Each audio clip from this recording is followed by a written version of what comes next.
누가복음 8장 4절에서 15절까지 말씀입니다.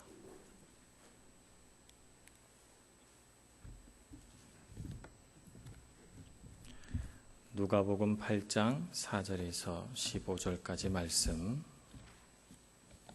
봉독하겠습니다. 각 동네 사람들이 예수께로 나와 큰 무리를 이루니 예수께서 비유로 말씀하시되 씨를 뿌리는 자가 그 씨를 뿌리러 나가서 뿌릴새 더러는 길가에 떨어짐에 밟히며 공중의 새들이 먹어버렸고 더러는 바위 위에 떨어짐에 싹이 났다가 습기가 없으므로 말랐고 더러는 가시떨기 속에 떨어짐에 가시가 함께 자라서 기운을 막았고 더러는 좋은 땅에 떨어짐에 나서 100배의 결실을 하였느니라. 이 말씀을 하시고 외치시되 들을 귀 있는 자는 들을지어다. 제자들이 이 비유의 뜻을 물으니 이르시되 하나님 나라의 비밀을 아는 것이 너희에게는 허락되었으나 다른 사람에게는 비유로 하나니 이는 그들로 보아도 보지 못하고 들어도 깨닫지 못하게 하려 함이라. 이 비유는 이러하니라. 씨는 하나님의 말씀이요 길가에 있다는 것은 말씀을 들은 자니 이에 마귀가 가서 그들이 믿어 구원을 얻지 못하게 하려고 말씀을 그 마음에서 빼앗는 것이요 바위 위에 있다는 것은 말씀을 들을 때에 기쁨으로 받으나 뿌리가 없어 잠깐 있다가 시련을 당할 때에 배반하는 자요 가시떨기에 떨어졌다는 것은 말씀을 들은 자이나 지내는 중 이 생의 염려와 재물과 향락의 기운이 막혀 온전히 결실하지 못하는 자요 좋은 땅에 있다는 것은 착하고 좋은 마음으로 말씀을 듣고 지키어 인내로 결실하는 자니라. 아멘. 찬양대의 찬양으로 하나님 앞에 영광 돌리겠습니다.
아멘.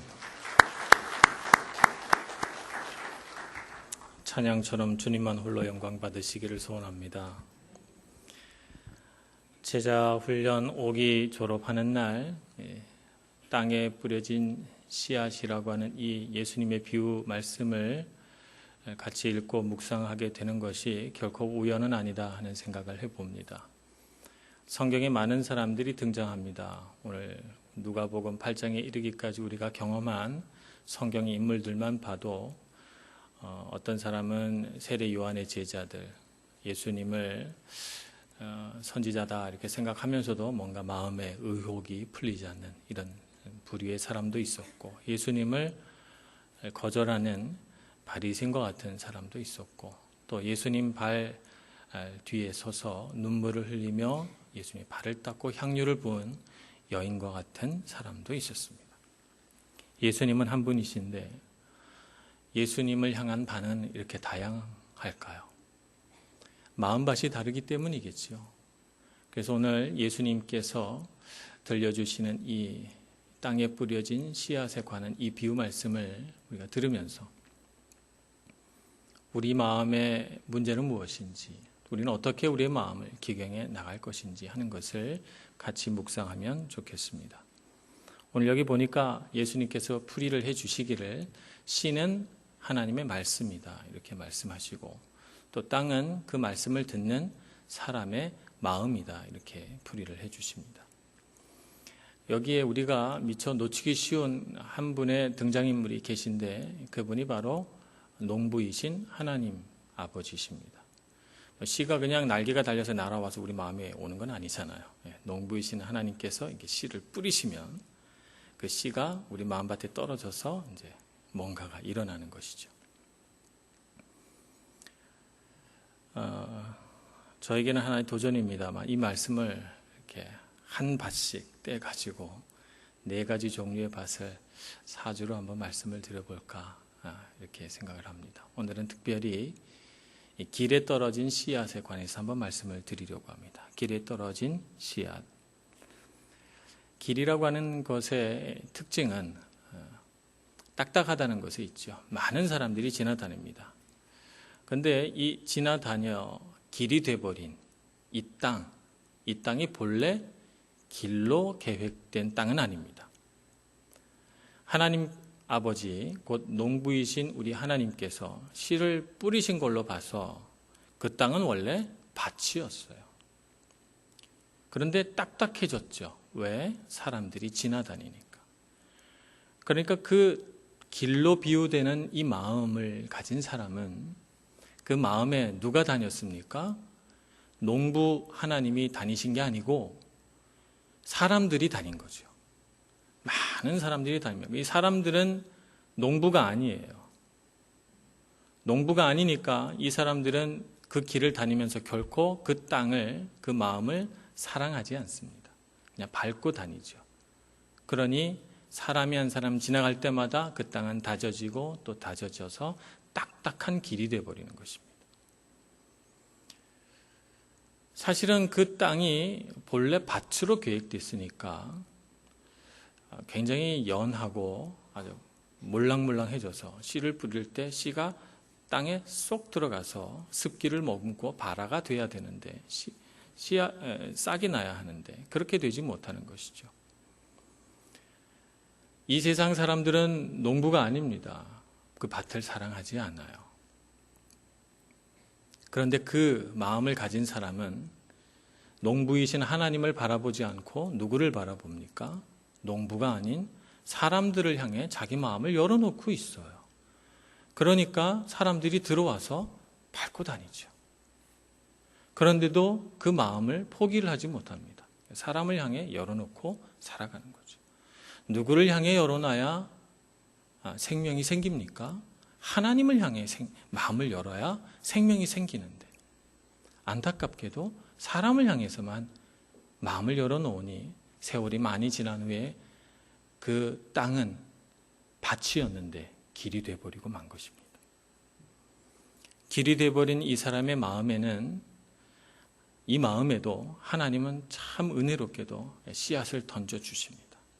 혹시 이 단단해진 길에도 싹이 날까 싶어 말씀을 뿌리지만 그때마다 땅에 심겨지지 못하고 땅 위를 굴러다니고 있는 이 씨앗을 누가 먹어버립니까? 새들이 와서 먹어버립니다.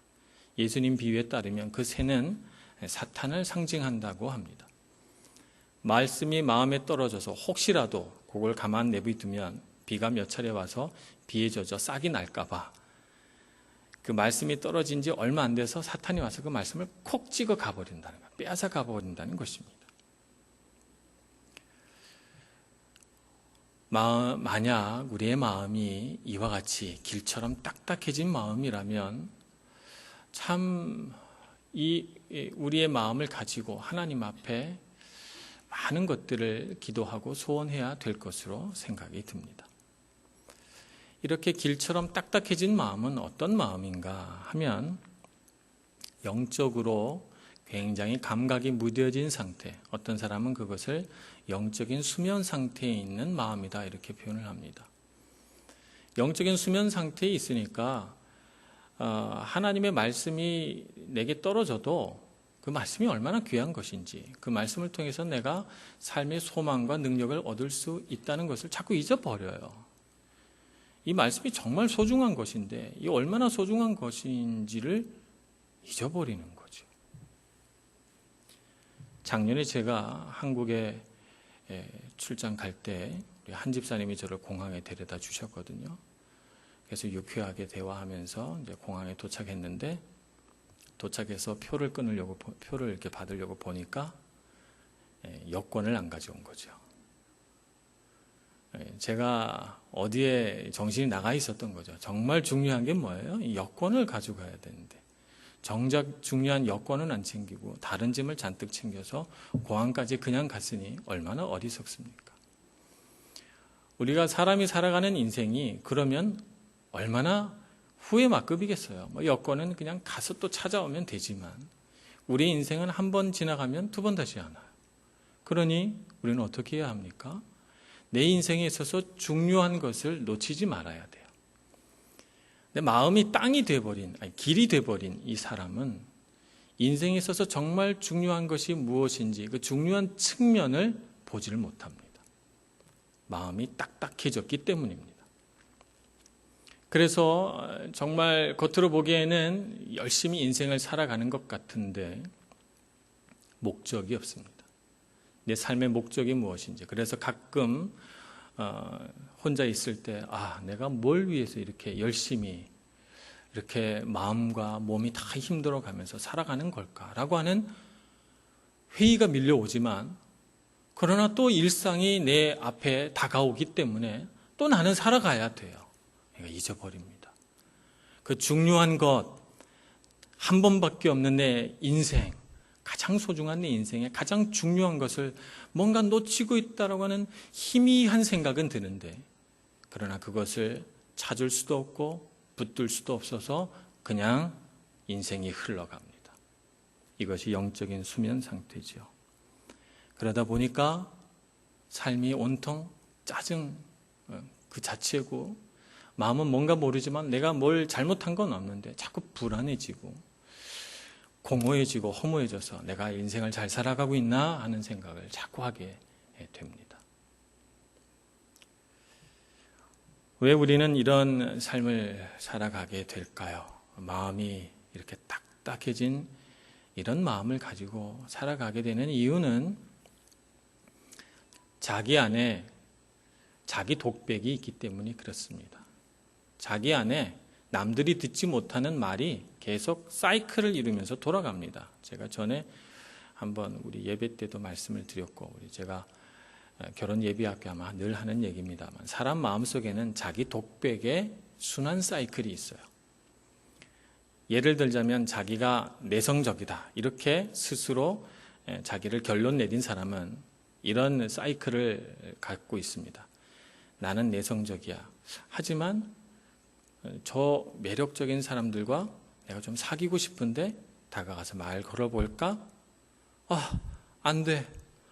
나는 왜 이렇게 새로운 사람을 사귀지 못할까? 왜냐하면 나는 내성적이니까. 그래서 자기의 내성적인 성격이 강화됩니다. 이 순환 사이클을 한 번씩 돌 때마다 강화되고 강화됩니다. 만약에 내 마음속에 독백이 나는 무시당하며 살지 않을 거야 라고 하는 생각을 갖고 있는 사람이라면 순환 사이클이 돌아갑니다. 저 차가 왜 하필이면 내 앞에 끼어들어? 날 무시하는 거야? 내가 무시당하고 살면 안 되지? 추월해야지. 끼워주지 말아야지. 이렇게 됩니다. 누가 와서 이거 무거운 거 좀 옮기는데 도와주시겠어요? 그러면 여기 사람들이 이렇게 많은데 뭐야? 날 무시하는 거야? 하필 나야. 이렇게 됩니다. 이 순환 사이클을 한 번씩 돌 때마다 나는 무시당하며 살지 않을 거야 라고 하는 생각이 강화가 됩니다. 그래서 조금이라도 그런 느낌이 들면 불같이 화를 내고 상대방은 그런 의도가 전혀 없었는데 싸움이 되고 다툼이 됩니다.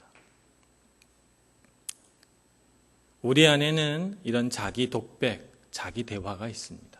이것이 우리의 마음을 단단하게 만듭니다. 그래서 그 창으로, 그 단단해진 마음의 창, 좁아버린 내 마음의 창으로 세상을 바라보니까 세상이 원래 모습으로 보이지 않습니다. 내가 보고 싶은 것만 보고 내가 듣기를 원하는 것만 듣게 됩니다. 그래서 오늘 누가복음 8장 10절에 예수님께서 말씀하시기를 이렇게 말씀하시죠. 이는 그들로 보아도 보지 못하고 들어도 깨닫지 못하게 하려 함이라. 예수님의 비유가 어려워서 예수님이 이렇게 말씀하신 것이 아닙니다. 예수님의 비유 말씀은 이 비유는 왜 할까요? 비유는 사실 어려운 얘기를 쉽게 이해하라고 비유를 듭니다. 그러니 예수님의 말씀은 쉬운 얘기를 어렵게 꼴려고 비유를 하신 게 아니에요. 하늘나라의 놀라운 비밀을 쉽게 이해시키려고 비유를 들어 말씀하신 건데, 그러나 마음이 기린 사람, 마음이 딱딱해진 사람은 보기는 보아도 보지 못하고 듣기는 들어도 깨닫지 못할 것이라는 말씀이에요. 그래서 예수님께서 늘 하시는 말씀이 들을 귀 있는 자는 들을지어다. 그러면 우리가 이 딱딱한 마음에서 벗어나서 하나님의 말씀을 듣고 말씀이 내 마음에 떨어져서 싹이 나고 결실을 맺으려면 어떻게 해야 됩니까? 마음을 기경해야 되잖아요.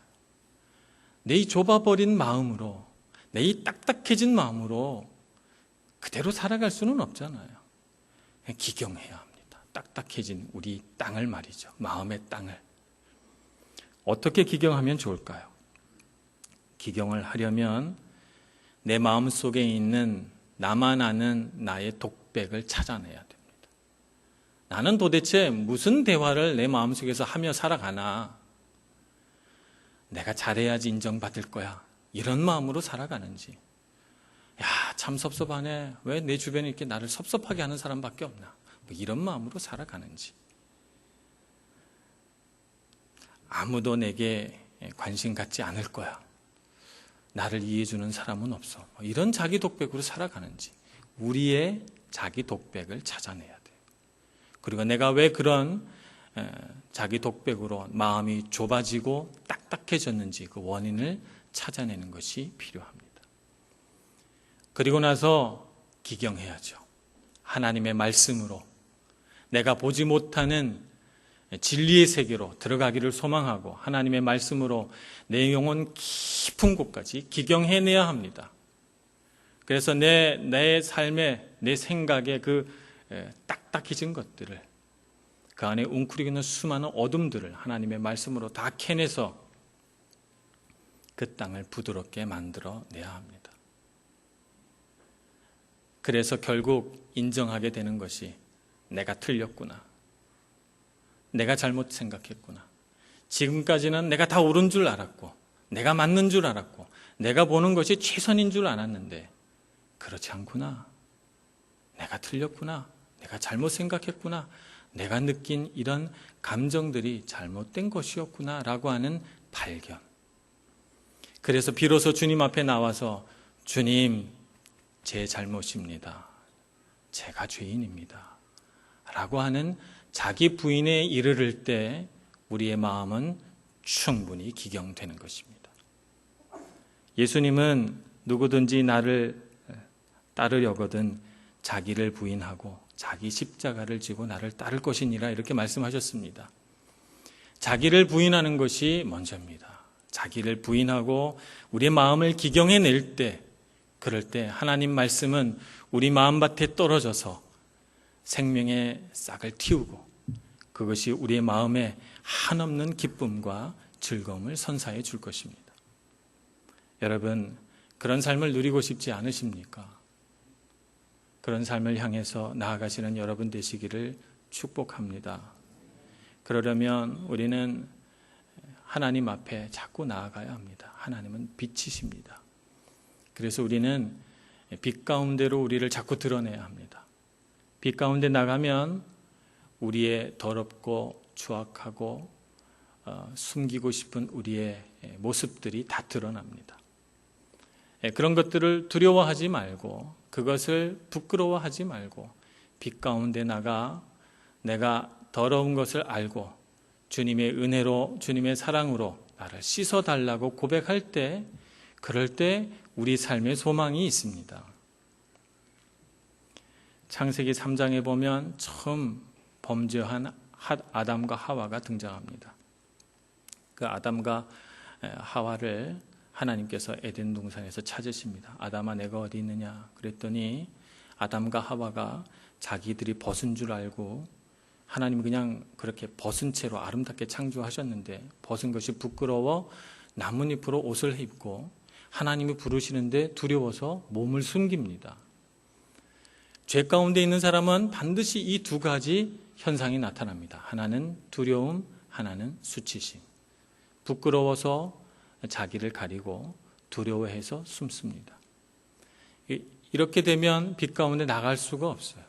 그러니까 용기를 내시기를 바랍니다. 빛 가운데 나가셔서 주님을 만나시기를 바랍니다. 바로 나를 위해 벌거벗겨져 수치와 조롱과 모욕과 그 온갖 세상의 악한 것들을 당하신 예수 그리스도를 보시기 바랍니다. 나의 모든 부끄러움을 그분이 다 가져가셨습니다. 나의 죄를 위해서 십자가를 지고 골고다를 올라가셨고 아무 죄도 없으신 그분이 십자가의 죽음으로 자기의 생명을 바쳐서 나를 사랑하셨습니다. 내가 아무리 큰 죄가 있어도 용서하지 못하실 분이 아니십니다. 그러니 두려워하지 말고 그분 앞으로 나가시기를 축복합니다. 모든 수치심과 두려움을 내어놓고 그분 앞에 나가서 예수 그리스도를 만날 때 그리고 하나님의 말씀으로 내 마음을 자꾸 기경해낼 때 우리에게 소망이 있습니다.